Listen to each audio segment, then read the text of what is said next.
we might need to do a wellness check on all the frat guys, because there is apparently trouble in the full send paradise, because the Nelk boys have started publicly fighting, and it looks like things are getting worse than their veneers. Are you genuine friends with all the Nelk boys? She looking. Bro, Oh, come on. I'm just asking Steve, questions on a podcast. It's on our PDF. It's on the PDF. Because apparently it's gotten so bad that even OG members that haven't been a part of the group in forever are now coming back to chime in on whatever's going on. I remember feeling like everyone hated me or some shit. And there's even like the Shahadis get involved and like the suits get in. And you want to blame that too. Maybe there's some reasoning there. At the end of the day, like maybe like Kyle just needed help, and I'm rooting for that too. And I can't always say that was like, the case. But I mean, if you've been on social media or YouTube in the last decade, you likely know who the Nelk boys are, even if it's against your will. But for many years now, they've been synonymous with frat parties, drinking, questionable dental work, and they've been polarizing, to say the least, for the last few years. And that is whether if it was the pranks, the controversial podcast guests, the alleged scams, or the culture they created, it sort of feels like the internet either loves them or hates them. And genuinely, you could criticize them for a whole plethora of things, but today we're going to focus on the most recent thing, because now we have beef between Kyle, the Nelk boy leader, and Gen Z shoe nice Stevewilldoit. Because now it's safe to say that it's getting messier than probably any of them predicted it would be. So you guys saw the title of this video is why I stopped filming with Nelk or responding to Kyle's video, because Kyle made a video talking about me. I didn't watch the video, and all I heard was all about my finances, and all I gotta say is that's a low blow, talking about how much money I made when I'm in a financial crisis. Like, dude. But there's some context needed here. So the Nelk boys, they've been posting on YouTube, seriously at least, since about 2014. Their content was mainly centered about being, Canadian hockey frat bros. And that consisted of heavy drinking, women, and chirping at random people for their content. They initially found viral success when they posted this prank video about crossing the border with, the export that makes Colombia very relevant. But they didn't have that. They had a whole bunch of Coca-Cola. So when they told the cops, hey, we have a whole bunch of Coke in the back, they found Coca-Cola. That was their big viral video. But this widespread fame allowed them to continue growing and evolving into the more, intoxicated vlog style content that they both became loved and hated for. But in addition to their numerous controversies over the year, they've kind of had this rolling cast of dudes that just come and go for a variety of reasons. Some of them got canceled, others just decided that this degen lifestyle isn't for them anymore because they might have aged out of it. Who knows? There's a lot of reasons. But regardless, the leader, Kyle, he's stuck with it through thick and thin. And he's still essentially the main member today, and he's also being credited by his fans of being the guy who discovered Stevewilldoit. But if you look at his comment section, you have a whole bunch of people claiming that Steve is actually the one who made Nelk. So, who's the chicken and egg in this story? I don't know, but we're not here to talk about that. So regardless, Kyle found Steve on Instagram somewhere between 2017 and 2018, where he was just slamming entire bottles of liquor for a few thousand followers. Hence why I referred to him as the Gen Z shoe nice. I saw Steve, so I reached out to him. I think he says I got him to 1,000 followers. We would have our Rona season shirts. Yeah. So I asked him, I was like, yo, would you be down to do a video in the Rona season shirt? And he said, yeah, sure. So I paid him some money. I shipped him a shirt. He drank 10 Coronas. And then I met him, we were in Orlando filming one time, and we went out to his local bar. Steve just got trashed. And he was so funny too. He goes, he's wearing a regular shirt, and then he goes to his room and changes and comes back in this tight, Batman shirt. Yeah. That was my first time meeting him. So we just kept in touch, and we kept paying him to do and he was down. He's like, hell yeah. And then we did some videos smoking and lectures, and he chugged out of a frat guy's amputated leg. And eventually he just moved to the Cloud House with us. They stayed in touch, and Kyle would then throw Steve some money to wear Nelk merch in his videos as a way to get some extra promotion. And eventually, Nelk had grown their fan base substantially, and they started going to the US to film content. And that's when they finally connected with Steve in real life and started making content with him. And if you look at the comments from their videos back then, their audience loved Steve, so Steve became a good fit for their crew. And this also caused Steve to massively blow up to the point where he even surpassed some of the OG Nelk members in popularity on its own. And I think it's even gotten to the point where so many people know of Steve but don't know of Nelk. We got him to 1 million subs in like 29 days. You guys used to say the fastest guy to 1 million subs. YouTuber, yeah, right? Crazy. A million in a month. That's like almost unheard of, bro. Jesus Because Christ. YouTube is very hard to grow. But regardless, the group continued their antics online. You know, they grew exponentially and they launched both their Full Send podcast and their alcohol brand Happy Dad in 2021. And it seems like everything was going great for the Nelk boys. I mean, the Nelk boys were up. Steve's channel was personally doing really well. But then trouble in paradise happened because Steve got into, you know, promoting gambling a whole bunch. And he started doing these kind of like Mr. Beast style giveaways. It was like a degenerate version of like a Mr. Beast giveaway. And he would be very, very nice to his followers and random people he would meet, and he would give them so much money. And we're talking expensive cars, experiences, cash, watches, and so on and so on. But despite all the good deeds, he was still a very polarizing character, to say the least, because he was clearly a bit of a wild card when it comes to his drinking, and as I mentioned earlier, he got heavily involved with promoting gambling, like roulette and stake. And after YouTube expressed their dissatisfaction to him promoting gambling on his main channel, he started posting streaming clips to his second channel instead. And naturally, this whole channel got taken down for promoting gambling. So Steve decided to simply remake it and promote it on his main channel again, just, you know, in a slight different way. I had a second channel that was gambling, and that got deleted, and I made a new second channel and I promoted it on my main channel. Technically it wasn't like a link or anything, it was making a new second channel after it got deleted and then promoting it. It's like if Logan Paul 2 got deleted and then you went on Logan Paul 1 and said, hey, I just made a new Logan Paul 2,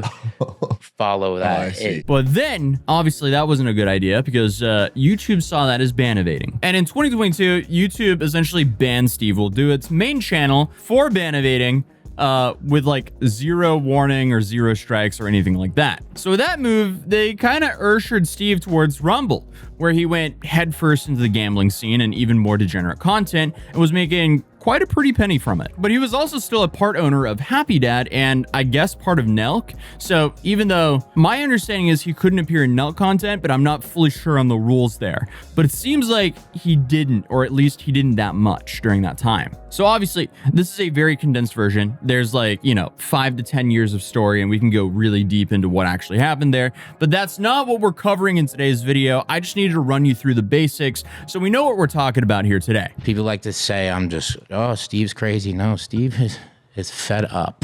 In November of 2025, it was announced that Steve's YouTube ban was lifted, and he himself announced that he would be returning to content with a new channel in the following month. So naturally, he went on this massive press tour of sorts and ended up on everyone's favorite podcast, The Impulsive. And here, he clearly didn't do himself any favors. He just acted erratic and pretty much belligerent throughout the whole episode, and even walked off during it. Bro. Are you gonna? What are you doing? No, I look up to you. Yeah, No, but the what are you show's doing not with the over. mic?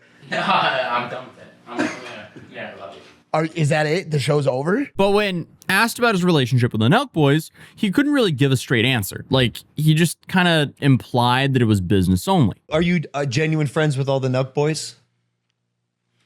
See, Logan. Bro, Oh, come on. I'm just asking Steve, questions on a it's podcast. on our PDF. It's on the PDF.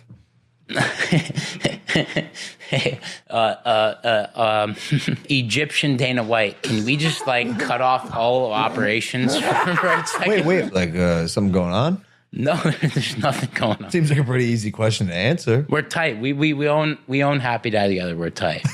Just to keep it real. We don't really film together or whatever. I'm kind of on my thing, but yeah, we're okay. But it didn't take too long for Steve to actually expand on this clear disdain he had for Nelk and instead imply that, you know, he was being ripped off for years. Yeah, and it's always like, oh, you make so much money. But no, all my money that was made from that side of things was 75% of Stevewilldoit merch. When we sold $12 million in Full Send merch, my check was 400 grand, okay? Yeah. My small percent. So obviously, this behavior, coupled with the videos where he claims to be broke and going through some financial crisis, had fans a little bit concerned, to put it lightly. I want to say thank you so much for all the love and support on my last videos. We give away $100,000 every single week. And to be honest, bro, it's like so much money and it's tough. And I'll be honest, I'm going through a financial crisis. Like my mom is like, we're all in communication with everyone that's won, but we're at $800,000. Like, yeah. So my mom's sending everyone 10K right now. All I'm doing is trying to be authentic, bro. It's like you get it in payments because I'm kind of poor right now. And honestly, that video feels like a bit to me, but who knows? Because a little while later on Bradley Martin's podcast, he talked about how suits came into Nelk and ruined the whole thing. There's just certain people in suit and ties that get involved and that don't give a about anybody but themselves. Like me, I care about the fans. Yeah. Some stupid guy in a suit and tie does not care about our fans. And then he talked about how he was scammed in ownership in Nelk and how he deserved a whole lot more of the sales. But didn't you have ownership at one point? Yeah, dude, and they gave me, said you have 15% for free. Free's funny because No, you have 10% for free for what you've done. But if you invest $500,000 right now, you'll get a free 15% plus an additional 5%, which is 20%. Sent the money, got nothing out of it. Years later, had to threaten them to act. People like to say I'm just, oh, Steve's crazy. No, Steve is fed up.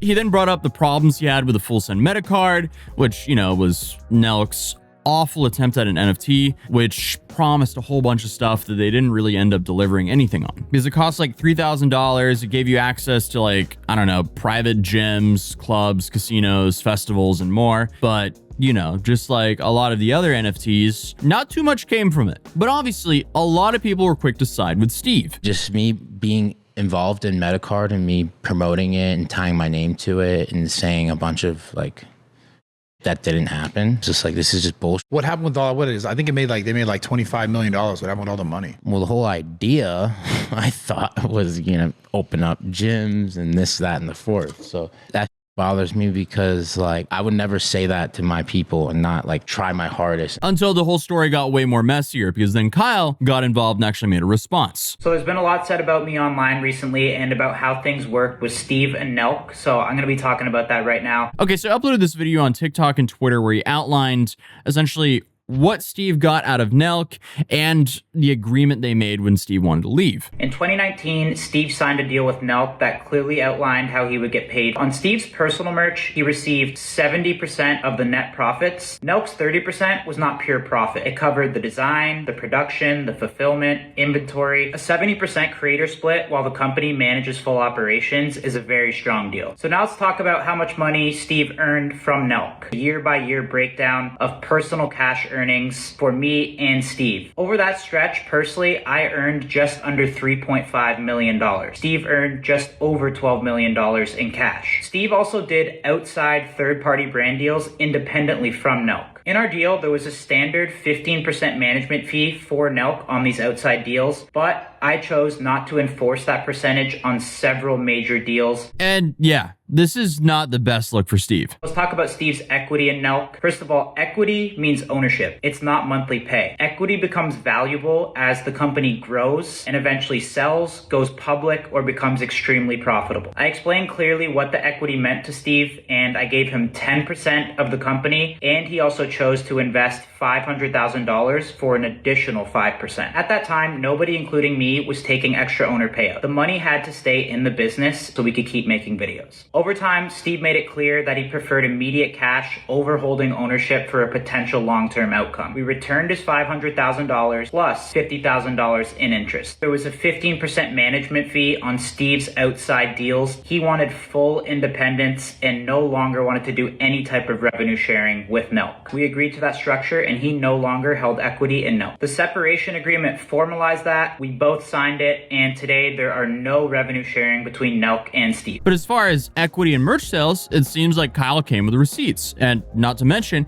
he also showed he was technically making even less than Steve in order to pour money back into the business and making more videos. So the reason I earned less than Steve during that time is pretty simple. The money had to stay in Nelk. You have the production, the filmers, the editors, the travel, all that required real capital. When we were traveling through Europe with 15 people, the Airbnbs, the production, the travel, that stuff was not cheap. Not to mention, Steve was apparently still one of the largest stakeholders in Happy Dad, meaning they still technically work together. And he's very clearly not getting ripped off in that regard, which, to be fair, he hasn't claimed to be true either, but still. So, I mean, overall, this is an interesting move by Steve because regardless, he is a massive stakeholder in a massive beverage company. Steve was granted 15% of Happy Dad when we started the company, and he remains one of the largest shareholders today. But even if he was totally wrong here, the meta card being brought back up has essentially fans siding with Steve. But I guess one of the crazier conspiracies from all this is coming from Tekashi69, because here Tekashi is claiming that Steve was ousted from Nelk to prevent Steve from outgrowing Nelk.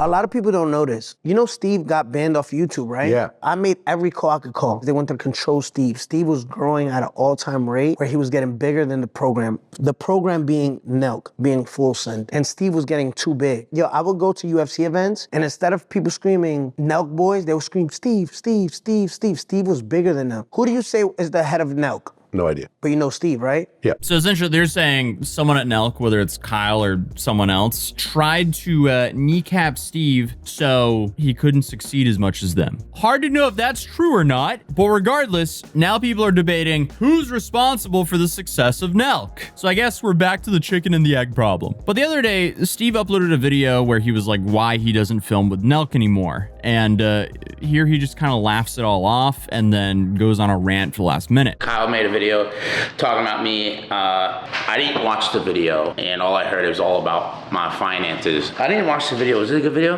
Did he make me look cool? Yeah, you look pretty sweet. That look sweet? Yeah. Most of the money I made was from Stevewilldoit merch. Did he mention that? So I mean, hey, it's very possible he has no intentions of ending the beef or even acknowledging Kyle's facts. And one of the OG Nelk boys, Jesse, uploaded a video with his thoughts, essentially saying that, you know, everyone needs to stop fighting, which I don't know if that's going to work or not, but it is interesting that random old members are getting involved again. It kind of sucks seeing old friends, old business partners. Dude, people are just going on their own paths. I'm seeing a lot of just like drama, and I don't know how much of it is fueled by the people that were involved. I get pulled into this. I get tagged in it. Everyone is just on their own journeys, but we were all connected and a part of this beautiful thing. The second it's like, yo, let's backpedal and start like ripping apart what was beautiful and make that a part of our next journey is where I'm like, what are we doing? And I think that there's like an urge for fans to even want to like do that. The same way like I'm talking about this right now. But this definitely feels like something's gonna come from this because I don't think the situation's over.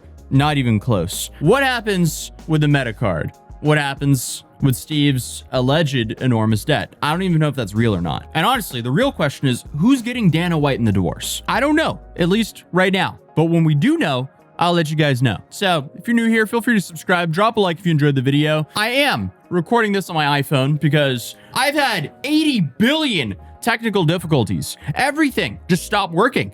I had a power surge, my computer stopped working. Then the next day I fixed it, and then my audio interface stopped working. So then I couldn't record because of that. And then today, when I tried to record, I've never seen this happen before.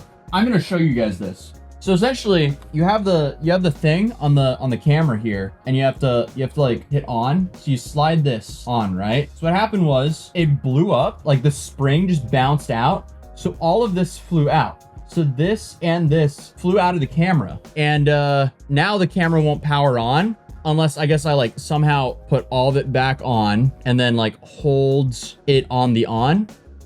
So I can't film a video like that. So now we're using my iPhone. That's tomorrow's problem. But I'm gonna go buy a new camera tomorrow and then we'll be back to uploading videos as normal, which is, you know, basically every day. So I guess I'll see you guys then. Peace.